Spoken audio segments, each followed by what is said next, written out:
بنی اسرائیل میں کئی انبیاء اکرام علیہم السلام کو اللہ تعالیٰ نے حکومت اور خلافت سے سرفراز فرمایا ہے۔ اس قوم کا سنہری دور مصر میں حضرت یوسف علیہ السلام کا دور حکمرانی تھا۔ پھر کئی صدیوں کے بعد فلسطین اور اس سے ملحقہ علاقوں میں حضرت داؤد علیہ السلام اور سلیمان علیہ السلام کا زمانہ حکمرانی تھا۔ حضرت داؤد علیہ السلام کو خطاب کرتے ہوئے اللہ تعالیٰ نے ارشاد فرمایا، اے داؤد، ہم نے تجھے زمین میں خلیفہ بنایا ہے۔ حضرت سلیمان علیہ السلام حضرت داؤد علیہ السلام کے فرزند تھے اور جناب کے بعد نبوت اور خلافت کے وارث بنائے گئے۔ حضرت سلیمان علیہ السلام نے اللہ تعالیٰ سے دعا مانگی تھی کہ آپ کو ایسی حکومت عطا کی جائے جو کسی اور کو نہ ملی ہو، نہ آئندہ ملے۔ اللہ پاک نے دعا قبول فرما لی۔ آپ علیہ السلام کے لشکر میں کم و بیش ساری قابل ذکر مخلوق شامل ہوا کرتی تھی۔ ایک بار آپ علیہ السلام کسی جہادی مہم کے لیے روانہ ہوئے تو اس عظیم الشان لشکر کو دیکھ کر ایک چیونٹی نے کہا، اے چیونٹیوں، اپنے بلوں میں گھس جاؤ، کہیں سلیمان اور ان کا لشکر لا علمی میں تمہیں کچل نہ ڈالے۔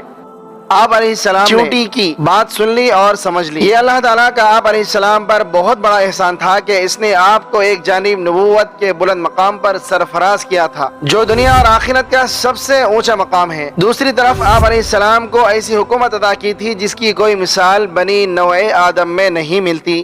تیسری طرف آپ کو تمام مخلوقات کی باتیں سننے اور سمجھنے کی صلاحیت بخشی گئی تھی۔ یہ بہت بڑی بڑی نعمتیں تھی۔ ان کو یاد کر کے آپ علیہ السلام کے دل میں خیال گزرا کہ آپ جیسی شان کسے مل سکتی ہے۔ یہ خیال آتے ہی آپ فوراً متنبہ ہو کر اللہ تعالیٰ کا شکر ادا کرنے لگے اور اس سے معافی مانگنے لگے۔ اے میرے رب، مجھے توفیق دے کہ میں تیرے ان احسانات کا شکر ادا کرتا رہوں جو تو نے مجھ پر اور میرے والدین پر کیے ہیں، اور ایسا عمل صالح کروں جو تجھے پسند آ جائے، اور اپنی رحمت سے مجھے اپنے نیک بندوں میں شامل کر۔ یہ حضرت سلیمان علیہ السلام کی جامع اور عظیم دعا ہے۔ آپ علیہ السلام کی حکومت جن اور انس کے علاوہ پرندوں، درندوں اور چرندوں پر بھی تھی، بلکہ ہوا بھی آپ کے تصرف میں دے دی گئی تھی۔ ہر انسان کو خدا تعالیٰ نے بے شمار نعمتیں عطا کی ہے۔ ان کے بارے میں قرآن کہتا ہے، ان تعدوا نعمت اللہ لا تحصوها۔ اگر تم خدا تعالیٰ کی نعمتوں کو گننا چاہو تو گن نہیں سکتے۔ انسان کا فرض ہے کہ ان لاتعداد نعمتوں کو یاد کر کے خدا تعالیٰ کا شکر ادا کرے اور حضرت سلیمان علیہ السلام کی یہ دعا پڑھتا رہے۔ اللہ تعالیٰ نے سورہ احقاف میں اپنے مخصوص اور صالح بندوں کی جو دعا نقل کی ہے وہ حضرت سلیمان علیہ السلام کی اس دعا سے بہت ملتی جلتی ہے۔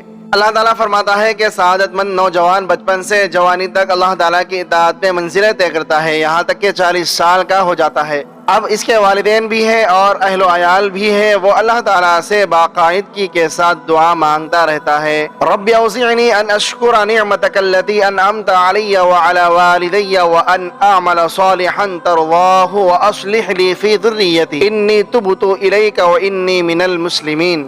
اے میرے رب، مجھے توفیق دے کہ میں تیری نعمتوں پر جو تو نے مجھے اور میرے والدین کو عطا فرمائی ہے تیرا شکر ادا کروں اور ایسے نیک عمل کروں جن کو تو پسند فرماتا ہے، اور اے اللہ میری اولاد کی اصلاح اور تزکیہ فرما دے۔ میں تیرے سامنے توبہ کرتا ہوں اور بلا شبہ میں سر تسلیم خم کرنے والوں میں سے ہوں۔ مذکورہ مہم کے دوران حضرت سلیمان علیہ السلام نے اپنی فوج کے سب دستوں کی رپورٹ لی تو ہدہد کو غائب پایا۔ آپ علیہ السلام نے کہا کہ اس موقع پر اس کا غائب ہونا تو بڑا جرم ہے، اسے اس کی سزا دی جائے گی یا پھر وہ کوئی معقول عذر پیش کرے۔ ہدہد حاضر ہوا تو اس نے بتایا کہ وہ اڑتا اڑتا دور جنوب میں نکل گیا تھا۔ یمن میں اس نے ایک ملکہ کو دیکھا جو بڑی شان و شوکت والی اور عظیم الشان تخت کی مالک ہے، مگر وہ خود اور اس کی قوم بھی سورج کی پرستش کرتی ہے۔ یہ سن کر حضرت سلیمان علیہ السلام نے ہدہد کے ذریعے اپنا مکتوب ملکہ سبا کو بھیجا۔ ہدہد نے یہ خط ملکہ سبا کے سامنے اس وقت پھینکا جب وہ سورج پرستی کے لیے معبد کی جانب جا رہی تھی۔ خط میں لکھا تھا، یہ مکتوب سلیمان کی طرف سے ہے اور اللہ رحمان اور رحیم کے نام سے شروع کیا گیا ہے۔ مضمون یہ ہے کہ میرے مقابلے پر سرکشی نہ کرو اور مسلم و مطیع بن کر میرے پاس حاضر ہو جاؤ۔ قوم سبا یمن کی حکمران تھی۔ یہ قوم ایک طویل عرصے تک یمن اور جنوبی عرب کے علاقوں پر قابض رہی۔ یمن کے موجودہ دارالحکومت صنعاء سے 55 میل شمال مشرق میں معارب کا شہر اس قوم کا صدر مقام تھا۔ تجارت اور زراعت کی وجہ سے اس قوم میں دولت کی خوب ریل پیل تھی۔ حضرت سلیمان علیہ السلام کے زمانے میں اس سلطنت پر ایک عورت کی حکومت تھی، یہ ملکہ، اور اس کی قوم سورج پرست تھی۔ ہدہد نے سلیمان علیہ السلام کو یہ اطلاع دی تو آپ علیہ السلام نے فیصلہ کیا کہ اس ملکہ اور اس کی قوم کو دین توحید کی طرف دعوت دی جائے، اسی لیے خط لکھا گیا تھا، نہ کہ کسی اور مقصد کے لیے۔ قوم سبا کی ملکہ حضرت سلیمان علیہ السلام کا خط پڑھ کر حیران رہ گئی۔ اس نے فوراً مجلس مشاورت طلب کی اور ساری باتیں مجلس کے سامنے رکھ دی کہ اب کیا کرنا چاہیے۔